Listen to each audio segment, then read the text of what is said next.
Hello everyone. So this is the part 2 of paper explanation BCHET 149 का जून 2023 का paper हम discuss कर रहे थे. तो let us continue without wasting any time.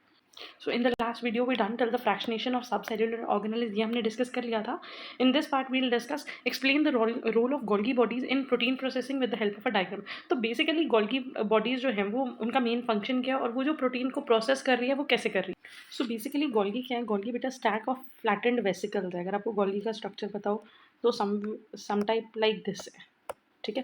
और इसके एसोसिएशन में मेनली होता है एंडोप्लाज्मिक रेटिकुलम. एंडोप्लाज्मिक रेटिकुलम से जो भी प्रोटीन सिंथेसाइज हो रहे हैं या लिपिड सिंथेसाइज हो रहे हैं वो मेनली कहाँ जाते हैं? वो जाते हैं पहले गोल्गी के पास, और गोल्गी फिर उन्हें पैक करके वेसिकल्स में ट्रांसपोर्ट करता है to different parts, to different cell organelles और to different cells wherever it is required.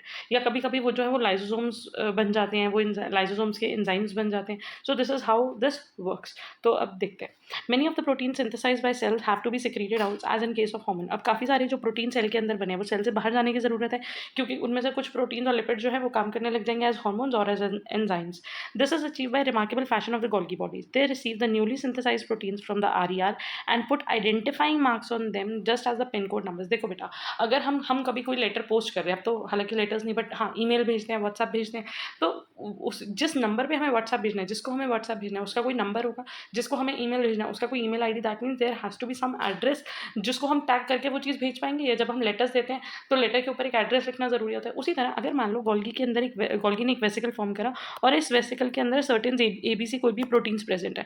अब ये प्रोटीन इसने जिस ऑर्गेनल या जिस सेल को देने हैं, कैसे ये वेसिकल उस तक जाएगा. ठीक है. तो इसके ऊपर कुछ आइडेंटिफाइंग मार्क्स यहाँ पे लिखा हुआ है, और आइडेंटिफाइंग मार्क्स का मतलब होता है बेसिकली कोड्स, और कोड्स का मतलब होता है सर्टेन अमीनो एसिड्स. कुछ अमीनो एसिड्स जो है वो टैग कर देते हैं, और वो अमीनो एसिड्स उनके रिसेप्टर स्पेसिफिकली उसी सेल या उसी सरफेस पे होते हैं जहाँ पे इनको जाना है.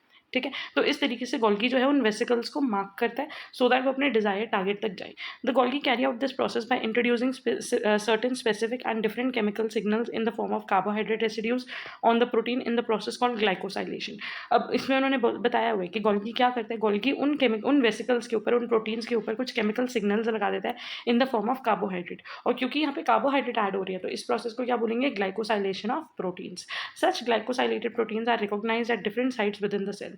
The Golgi thus plays an important role in chemically modifying newly synthesized protein and sort them out to make them reach their appropriate destination. तो बेसिकली ये क्या कर रहे हैं? ये उन प्रोटीन्स को मॉडिफाई कर रहा है. मॉडिफाई का मतलब है कभी कभी ये प्रोटीन्स को ज्वाइन करके लंबी चेन बना देता है, कभी उनको ब्रेक कर देता है, कभी उनको वेसिकल्स में पैक कर देता है, और सॉर्ट करता है, मतलब डिफ्रेंशिएट करता है कि किस प्रोटीन को किस टारगेट पे भेजना है. और जिस प्रोटीन को जिस टारगेट पे भेजना होता है उसके रिस्पेक्टिव कोडिंग, उसके रिस्पेक्टिव अमीनो एसिड या कार्बोहाइड्रेट जो मॉलिक्यूल्स है वो अटैच करता है ताकि वो वेसिकल अपने टारगेट तक जाए. Golgi bodies receive 3 different proteins made in the RER and sort them out and process them to become the part of lysosomal enzyme और to be secreted out of the cell और become a part of the plasma membrane.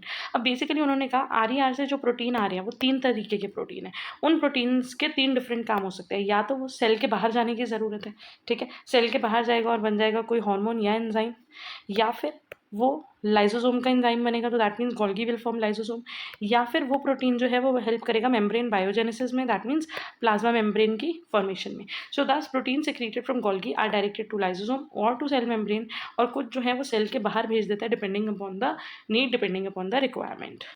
यहाँ पे बेटा आप diagram देख सकते हो. Diagram के अंदर आपको मैंशनड है that this is Golgi apparatus. ये रहा गोल्गी के ना बेसिकली 2 फेज होते हैं. एक होता है सिस फेज, एक होता है ट्रांस फेज.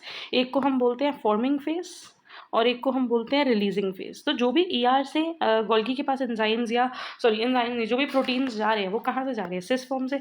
वो यहाँ पे जाके एंडोसाइटोसिस या पिनोसाइटोसिस के थ्रू इसके साथ फ्यूज हो रहे हैं. ठीक है. और फिर इधर से वेसिकल्स की फॉर्म में पिंच आउट हो रहे हैं. ठीक है. अब वो पिंच आउट होके दे में एंटर इनटू सम एंडोसोम या फिर वो लाइसोसोम फॉर्मेशन में ये हेल्प करेंगे, या फिर वो सिक्रीटरी वेसिकल्स बन के सेल से बाहर चले जाएंगे, या फिर मे बी वो प्लाज्मा मेम्ब्रेन की फॉर्मेशन में हेल्प करेंगे. तो इसके बारे में I will put the link in the description. There is a video जहाँ पे मैंने गोल्गी की ही वीडियो बनाई थी जिसमें उसका सिस फेज ट्रांस फेज उसके बारे में explanation was done. So coming to the next question, describe in brief the role of ATP in biochemical energy transformation. ये जून 2022 का पेपर रिपीटेड क्वेश्चन है. I will put the link in the description. Next, write the process of conversion of glucose into triose phosphate during glycolysis. अब यहाँ पे हमें conversion बतानी है कि ग्लूकोज जो है वो ट्रायोज फॉस्फेट में कैसे कन्वर्ट होता है. उससे पहले आपको आई गेस ग्लाइकोलिसिस पता होगा कि ग्लूकोज पहले किस में चेंज होता है? ग्लूकोज 6 फॉस्फेट में, देन हो जाएगा फ्रक्टोज 6 फॉस्फेट में, देन फ्रक्टोज 1,6 बाइफॉस्फेट में, और उसके बाद हमारे ट्रायो शुगर्स बनते हैं लाइक पीजीए फॉस्फोग्लिसरॉल्डिहाइड या फिर डाइहाइड्रोक्सीएसिटोफिनोन, तो डीएचएपी या पीजीए। तो बेसिकली ये जो स्टेप्स है जैसे first second third and fourth ये कैसे हो रहे हैं इन द फर्स्ट स्टेप। अब इसमें ये थोड़ा सा मैंने डिटेल वर्जन डाल दिया है जहाँ पे हमने थोड़ा रिएक्शन को और अच्छे से पढ़ा हुआ है, बट अगर आपको नहीं मतलब if you are unable to do this तो ग्लाइकोलिसिस के 5 steps with enzyme with the respective names, कहाँ पे एटीपी कंज्यूम हो रहा है, कहाँ पे एटीपी रिलीज हो रहा है, उसको थारली कर लो। अब यहाँ पे ग्लूकोज चेंज हो रहा है ट्रायोस फॉस्फेट में, ये कैसे? In the first step glucose reacts with ATP to form give rise to glucose 6 phosphate and ADP. तो सबसे पहले क्या हो रहा है, जब ग्लूकोज 6 फॉस्फेट में चेंज हो रहा है तो यहाँ पे एटीपी यूज हो रहा है, और एटीपी किस में कन्वर्ट हो रहा है बेटा? एडीपी में। The reaction is catalysed by the enzyme hexokinase and glucokinase. This reaction is practically irreversible. ये रिएक्शन प्रैक्टिकली इरिवर्सिबल है। क्यों इरिवर्सिबल है? क्योंकि यहाँ पे लार्ज एनर्जी ड्रॉप हो रहा है। एनर्जी ड्रॉप हो रहा है, ये बात हमें कैसे पता चल रही है? ये बात हमें पता चल रही है इस रिएक्शन के ओवरऑल डेल्टा जी की वैल्यू से। अगर डेल्टा जी की वैल्यू नेगेटिव होती है उसका मतलब वो रिएक्शन बहुत ज़्यादा स्पॉन्टेनियस है, वो रिएक्शन फॉरवर्ड डायरेक्शन में बहुत ईजिली हो रहा है, क्योंकि उस रिएक्शन के करने में एनर्जी ड्रॉप हो रहा है। अब अगर हमें इसको रिवर्स करना पड़ेगा तो हमें बहुत ज़्यादा एनर्जी देनी पड़ेगी, which is practically not possible. तो नॉर्मली ये चीज़ खुद नहीं होने वाली, जिन रिएक्शन में ये चीज़ खुद हो जाती है वो रिवर्सिबल होती है, ठीक है। तो अगर हम यहाँ पे ये जो डेल्टा जी की वैल्यू है, डेल्टा जी की वैल्यू है -16.7 किलो जूल पर मोल। अगर हम इसको ब्रेक करके देखें तो इसमें बेटा एक्चुअली हो क्या रहा है, जब एटीपी हाइड्रोलाइज हो रहा है, एडीपी और फॉस्फेट बन रहा है, तब जो एनर्जी डेल्टा जी की जो वैल्यू होती है वो होती है -30.5 किलो जूल। और जितनी एनर्जी अब ग्लूकोज में फॉस्फेट को ऐड करने के लिए भी एनर्जी लगेगी, तो ग्लूकोज और फॉस्फेट जब कंबाइन हो रही है, ग्लूकोज 6 फॉस्फेट बन रहा है, उस स्टेप में डेल्टा जी की वैल्यू कितनी है? +13.8। तो अगर हम इन दोनों का सम अप करें, क्योंकि इस रिएक्शन में both the things are taking place, अगर हम इसको सम अप करें तो हमारे पास डेल्टा जी की वैल्यू कितनी आ जाती है? -16.7 किलो जूल पर मोल, ठीक है। उसके बाद अगर हम आगे की बात करें, अगर हम इसी डेल्टा जी की वैल्यू को यूज़ करके, यहाँ पे उन्होंने कैलकुलेट करके बताया कि दोनों को ऐड करो, डेल्टा जी की वैल्यू आ जाएगी -16.7। डेल्टा जी का बेटा एक फॉर्मूला होता है -RT लॉग इक्विलिब्रियम कांस्टेंट। अब आर क्या है? गैस कांस्टेंट, ठीक है, टेम्परेचर, और ये हो गया हमारा लॉग में इक्विलिब्रियम कांस्टेंट, ठीक है। ये हमारे पास फॉर्मूला आ गया। अब अगर हम इसमें वैल्यूज पुट करते हैं, हमें डेल्टा जी की वैल्यू पता है, हमें गैस कांस्टेंट की वैल्यू पता है, हमें जो नॉर्मल टेम्परेचर पीएच है कि 298 केल्विन पे रिएक्शन हो रहा है, हमें ऑप्टिमम टेम्परेचर पता है, हम उसकी वैल्यू पुट करें तो उससे हमारे पास इक्विलिब्रियम कांस्टेंट की वैल्यू क्या आ जाती है? 8.45 × 10⁻², which is a very good value. तो ये वैल्यू जो है वो फेवर कर रही है इस रिएक्शन को फॉरवर्ड में, कि ग्लूकोज जो है वो फॉस्फेट के साथ कंबाइन होकर ग्लूकोज 6 फॉस्फेट बनाता है, and this reaction is highly favourable. This reaction proceeds in one direction very easily and दस it is irreversible. Second step की अगर बात करते हैं बेटा, उसमें ग्लूकोज 6 फॉस्फेट जो है वो किस में कन्वर्ट हो रहा है? फ्रक्टोज 6 फॉस्फेट में। यहाँ पे हमारे पास जो डेल्टा जी की वैल्यू है वो पॉजिटिव में है 1.6 किलो जूल पर मोल। अब यहाँ पे वैल्यू पॉजिटिव में मतलब एनर्जी ड्रॉप नहीं हो रही, एनर्जी गेन हो रही है। एंड एनर्जी अगर अब एनर्जी बढ़ रही है तो उस रिएक्शन को रिवर्स करना इज क्वाइट ईजी। उसको एनर्जी को डिक्रीज करेंगे, कुछ अमाउंट ऑफ एनर्जी रिलीज हो जाएगी। एंड प्लस ये डेल्टा जी की वैल्यू जो है वो बहुत ज़्यादा नहीं है, इट इज़ ओनली 1.6। तो बेसिकली ये जो रिएक्शन है वो रिवर्सिबल है, ठीक है। यहाँ पे डेल्टा जी की वैल्यू है 1.6 किलो जूल पर मोल। नेक्स्ट स्टेप की अगर हम बात करें, fructose 6 phosphate get phosphorylated with another ATP molecule and give rise to fructose 1,6 bisphosphate या biphosphate, and the reaction is catalysed by enzyme phosphofructokinase. अब ये जो एंजाइम है ना, ये रेगुलेशन ऑफ ग्लाइकोलिसिस में भी आपने पढ़ा होगा that this is a very important enzyme. यहाँ पे अगर आप डेल्टा जी की वैल्यू देखोगे तो बेटा डेल्टा जी की वैल्यू -14.2 है। अब हमने जो फर्स्ट स्टेप में देखी थी दैट वाज नियरली -16.7 या -16 के अराउंड मान लो, वहाँ पे भी लार्ज एनर्जी ड्रॉप हो रहा था, यहाँ पे भी लार्ज एनर्जी ड्रॉप हो रहा है। तो इस चीज़ से आप समझ सकते हो कि ये रिएक्शन भी प्रैक्टिकली क्या है? इरिवर्सिबल है। इस रिएक्शन को भी हम इजिली रिवर्स नहीं कर सकते। इसलिए जो फर्स्ट रिएक्शन होता है glucose to glucose 6 phosphate that is irreversible. Second reaction जो है जहाँ पे सिर्फ आइसोमराइजेशन हो रहा है, glucose 6 phosphate is getting converted into fructose 6 phosphate, that is reversible. Third reaction is again irreversible, क्योंकि यहाँ पे डेल्टा जी की वैल्यू हाईली नेगेटिव है, और जिसकी वजह से ये रिएक्शन जो है उसमें लार्ज एनर्जी ड्रॉप हो रहा है, thus it is irreversible. Plus you have to remember that कि फॉस्फोफ्रक्टोकाइनेज जो है वो यहाँ पे रेगुलेशन ऑफ ग्लाइकोलिसिस में बहुत इंपॉर्टेंट रोल प्ले करता है। ये एक एलोस्टेरिक एंजाइम है। ये एलोस्टेरिक एंजाइम जो है ये ये जो एंजाइम है ये अपनी एक्टिविटी चेंज कर सकता है, ये इनहिबिट भी हो सकता है और ये रेगुलेट भी हो सकता है। अगर एडीपी और एएमपी की कॉन्सेंट्रेशन ज़्यादा है, दैट मीन्स अगर एटीपी की कॉन्सेंट्रेशन कम है तो उसमें क्या होगा, ये रिएक्शन जो है वो एक्टिवेट हो जाएगा, मतलब एडीपी और एएमपी इसको एक्टिवेट कर देंगे। Fine. Whereas ATP citrate fatty acid ये सब जो है वो इनहिबिटर्स हैं पीएफके के। नेक्स्ट फ्रक्टोज 1,6 बाइफॉस्फेट जो है वो चेंज हो जाता है DHAP और ग्लिसरल्डिहाइड 3 फॉस्फेट में. That is the last step जो हमें पढ़ना है. Fructose 1,6 bisphosphate get cleaved into one molecule each of glyceraldehyde 3 phosphate and dihydroxy acetophosphate. The enzyme catalysing the reaction is fructose 1,6 biphosphate aldolase, या जिसको हम simply क्या बोल सकते हैं, aldolase. A large positive standard free energy change accompanying this reaction which corresponds to an equilibrium constant of 10⁻⁻⁴ moles. तो अगर आप यहाँ पे देखो इसकी जो वैल्यू है वो हाईली पॉजिटिव है, मतलब बहुत ज़्यादा पॉजिटिव वैल्यू है, तो इसकी वजह से इस रिएक्शन में बहुत ज़्यादा एनर्जी गेन हो रहा है.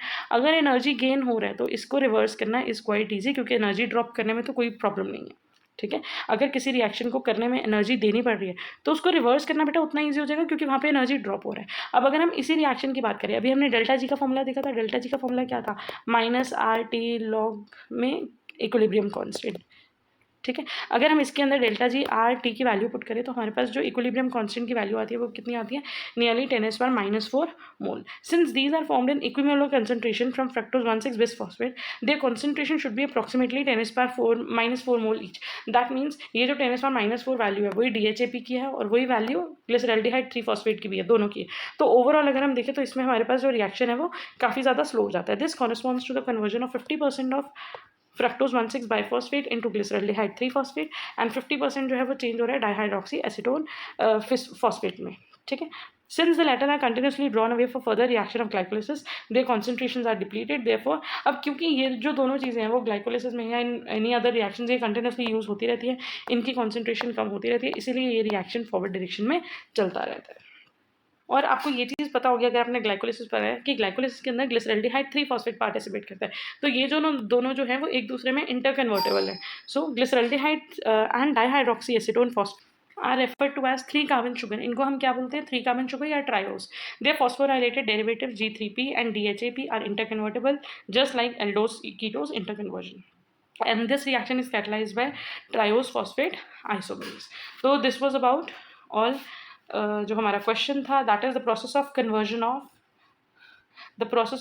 of triose phosphate during glucose into triose phosphate during glycolysis. The next question is write the Kiliani-Fisher synthesis for chain elongation of aldoses. Aldoses का जो चेन फॉर्मेशन होता है उसमें एक एक करके कार्बन जो 1 by 1 कार्बन है वो इंक्रीज होता है. कौन से सिंथेसिस से, Kiliani-Fisher सिंथेसिस से. The carbon chain of aldose can be increased by 1 carbon using this synthesis. For example, tetroses can be converted into pentoses. पहले 4 कार्बन है तो उसे 5 में कन्वर्ट करेंगे, फिर उसको 6 में कन्वर्ट करेंगे. और ये जो रिएक्शन है वो रिएक्शन किसका है, एल्डिहाइड्स का है साइनाइड आयंस के साथ. In this method, aldose sugar first treated with sodium cyanide and hydrochloric acid. पहले जो भी हमारे पास aldose sugar है, मतलब कि aldehyde फॉर्म में जो भी शुगर प्रेजेंट है, whether it is 3 carbon 4 carbon 5 carbon, उसको हम रिएक्ट कर रहे हैं किसके साथ, सोडियम साइनाइड के साथ और हाइड्रोक्लोरिक एसिड के साथ. Cyanide group is hydrolyse to carboxylic acid. उसके बाद जो साइनाइड ग्रुप है वो हाइड्रोलाइज होकर किस में चेंज हो जाता है, कार्बोक्सिलिक एसिड में. और लास्ट में कार्बोक्सिलिक एसिड जो है, जो कार्बोक्सिलिक ग्रुप है, वो रिड्यूस होकर क्या बना देता है बेटा, aldehyde group, to obtain higher aldose using sodium या mercury. This method is further modified by सिरियानी एंड बाकर. They reduce the cyanohydrins to amines using a partially deactivated palladium catalyst so that the amines would not be further reduced to amines. तो basically उन्होंने एक और तरीका निकाला किसने, सिरियानी and बाकर ने. उन्होंने साइनाइड नहीं यूज़ करे, उन्होंने सीधा साइनोहाइड्रिन्स यूज़ करे. और साइनोहाइड्रिन को किस में चेंज करा, इमीन में. किसकी हेल्प से, बेरियम सल्फेट की हेल्प से या पैलेडियम की हेल्प से एज कैटलिस्ट. ठीक है, और फिर उसके बाद उन्होंने ये कैटलिस्ट क्यों यूज़ करा, ताकि ये रिएक्शन जो है वो इमीन पे रुक जाए और इमीन से फर्दर अमाइंस ना बने. The imine could be hydrolyse to aldoses, क्योंकि बाद में जो इमीन बनेंगे उसको हाइड्रोलाइज करके किसमें बना देंगे, एल्डोसिस में. लेकिन क्योंकि हमारा क्वेश्चन है Kiliani-Fisher सिंथेसिस, तो आपको मेन फोकस करना है इसके ऊपर कि हम एल्डोज को पहले किसके साथ रिएक्ट कर रहे हैं. एल्डोज को हम पहले रिएक्ट कर रहे हैं साइनाइड के साथ और हाइड्रोक्लोरिक एसिड के साथ, और साइनाइड जो है वो चेंज हो जाता है कार्बोक्सिलिक ग्रुप में, उसके बाद वो चेंज हो जाता है एल्डिहाइड ग्रुप में. So here is the reaction. अगर आप यहाँ पे देखो, ये एक टेट्रोज शुगर है 4 कार्बन वाली, हमने यहाँ पे साइनाइड लिया CN hydrochloric acid. Cyanide add करने से बेटा क्या होगा, अगर आप देखो एक कार्बन ऐड हो गया, क्योंकि 1 by 1 हमें कार्बन ऐड करना है ना, तो यहाँ पे आके हमारे पास एक कार्बन ऐड हो गया. और उसके बाद हम इसकी जब इसको हम चेंज करेंगे तो ये पहले किस में चेंज होगा, यहाँ पे 1 वे रिएक्शन दिखाया, 1 स्टेप दिखाया हुआ है, बट अभी हमने पढ़ा कि ये रिएक्शन 2 स्टेप में होता है. पहले ये साइनाइड किस में चेंज होगा, कार्बोक्सिलिक एसिड में, और फिर ये कार्बोक्सिलिक एसिड से ये रिड्यूस होकर क्या बना देगा, एल्डिहाइड ग्रुप.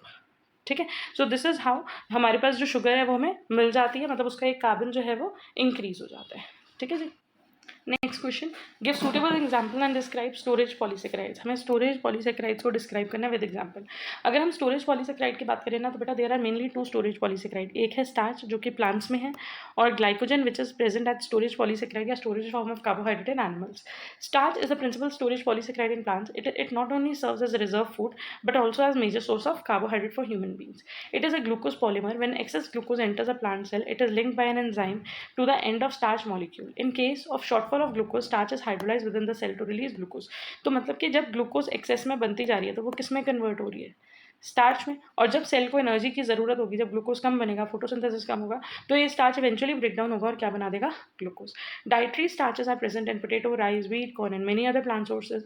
नेचुरल स्टार्च का जो फॉर्मूला है बेटा ये है C6H10O5 with the power n is a mixture of two component. अब बेटा ये जो स्टार्च है ये कॉम्प्लेक्स पॉलीसेकेराइड है, इसका मतलब ये किसी सिंगल मॉलिक्यूल से नहीं बनी हुई, इट इज़ अ हेटेरोपॉलीमर, ये दो डिफरेंट टाइप ऑफ मॉलिक्यूल से बनी हुई है।